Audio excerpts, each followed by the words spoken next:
হোসেন খান, আপনি লিখেছেন, ভাই বোন এক ঘরে আলাদা বিছানায় থাকতে পারবে কি? ভাই বোন যদি প্রাপ্তবয়স্ক হয় কিংবা প্রাপ্তবয়স্ক আর কাছাকাছি পর্যায়ে থাকে, তাহলে তারা একটি কক্ষে পৃথক বিছানায়ও রাত্রি যাপন করতে পারবেন না বা একাকী নিঃসঙ্গে তারা থাকতে পারবেন না।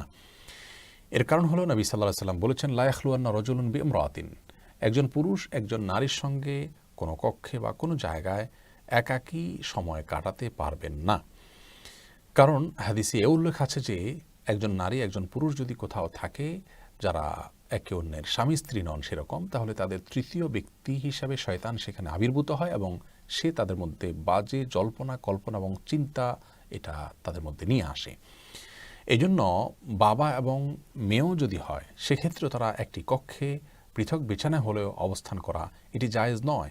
মা এবং প্রাপ্তবয়স্ক ছেলে যদি হয় তাদের জন্য একই কথা প্রযোজ্য। অনেকেই এই বিষয়গুলোকে হয়তো খারাপভাবে দেখতে পারেন, কিন্তু ইসলামের যে বিধানগুলো আল্লাহ দিয়েছেন, আল্লাহ সৃষ্টিকর্তা হিসাবে তিনি জানেন কোথায় আমাদের কল্যাণ আছে কোথায় অকল্যাণ আছে। আল্লাহর কোনো নির্দেশকে, আল্লাহর কোনো নির্দেশনাকে যদি আমাদের কাছে অযৌক্তিক মনে হয় সেটা আমাদের মূর্খতা, সেটা আমাদের কুফরি বা আল্লাহর প্রতি আস্থাহীনতার প্রমাণ ছাড়া আর কিছু নয়। একটি সময় ঠিকই আমরা বুঝতে পারবো যে আল্লাহর ব্যাপারে কেন এই নির্দেশনা দিয়েছেন।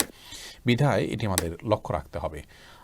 ভাই বোন যদি ছোট ছোট হয়, তারা বাচ্চা মানুষ হয়, তাহলে সেক্ষেত্রে তারা এভাবে একটি কক্ষে থাকতে পারে, কিন্তু প্রাপ্তবয়স্ক বা প্রাপ্তবয়স্ক আর কাছাকাছি যেটাকে করিবুল বুলুগ বলা হয়, এই পর্যায়ে চলে গেলে তখন তাদেরকে একটি কক্ষে পৃথক বিছানায়ও থাকতে